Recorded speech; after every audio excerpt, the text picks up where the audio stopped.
मा विविशु सर्वं तत्मे जिञ्जनि कृमीणां स्वाहा।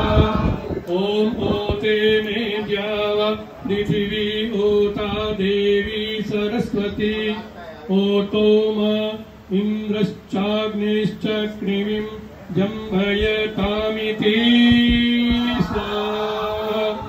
ओम उञ्चामिकाहविष जीवनाय कर्मज्ञात यक्ष्मा दुतराजयक्ष्मात् ग्राहि जग्राहयत्येत तेनं तस्या इन्द्राग्नि प्रमुमुक्त तमेनम्।